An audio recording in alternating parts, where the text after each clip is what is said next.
Hello everyone, I'm Paul McElwire Grimes. Fans of scary movies and slashers are familiar with an old trope involving a killer stalking a bunch of 20-somethings in the middle of the woods. The new film, In a Violent Nature, takes a new angle on that concept. It's in theaters and will be streaming on Shudder at a later date, and I want to talk about it. This is Paul's trip to the movies.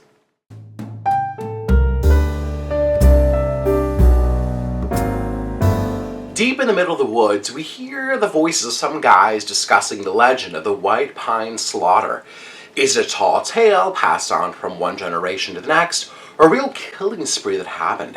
One of the men snatches a golden necklace that hangs from the ruins of a fire tower. Now that immediately wakens the body of a dead man long buried in the woods. His name is Johnny and he's played by Barrett, who sets his revenge on these local townies and then this new group of 20-somethings that are spending the weekend camping in the woods. The film is written and directed by Chris Nash, who is making his feature film debut after making a bunch of horror shorts.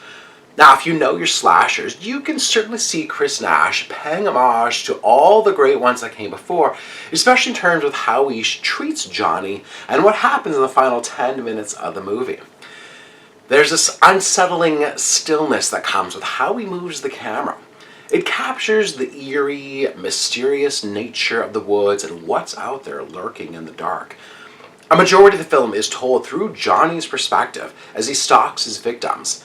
He's lumbering slowly through the woods, much like Jason Voorhees. And both killers seem to come back from the dead time and time again.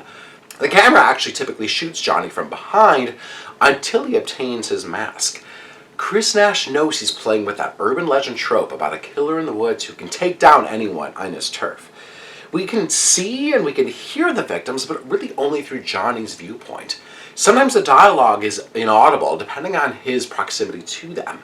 I'm not even sure if we really learn any of the victims' names. They're kind of treated like nameless, innocent bystanders who don't even know what's in store for them for their camping weekend. There's a low-budget feel at play, much like the slashers from the 70s and 80s. Nash seems to rely on natural lighting, kind of guerrilla-style filmmaking. The night scenes are very dimly lit, but luckily most of the film actually takes place in the daytime. His movie certainly lives up to the title, offering up ferocious, bloody carnage that just left me with audible gasps every time. There's one kill that I have never seen before, and much like Jason Voorhees, they're over the top and not realistic at all. I think it really allows Chris Nash to rely on some of the clever prosthetics and the blood effects to keeping it look like the period versus relying heavily on CGI. I think some would call it gross out horror and really not for the faint of heart. In a Violent Nature works in its execution of it being a slasher. But that being said, it's all about the kills. And the characters, I think, come third or fourth in terms of their importance to the overall movie. I didn't care about Johnny's past or whoever these victims are. They're written to be, I think, dumb stereotypes, as no one can outsmart the killer, no one hears them approaching, and they think that one bullet is going to kill him. I do think that some of the best slashers really excel at both the filmmaking, the terror that comes from the killing, and the relationship that we, the audience, have with the characters or the final girl. There's a simplicity with what Chris Nash is trying to accomplish, which is admirable in his attempts to shake up the genre. Horror fans may be divided depending on what they're looking for in a slasher.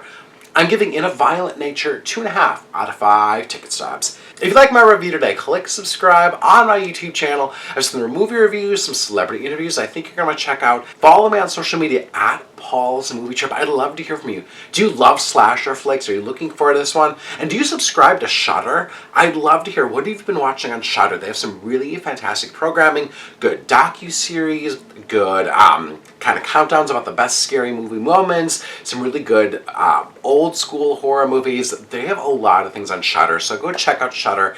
I'd love to hear from you. What have you been watching on Shudder? And then go to my website, paulstriptothemovies.com, for even more reviews. Thank you so much for watching my review of In a Violent Nature. This is Paul's Trip to the Movies.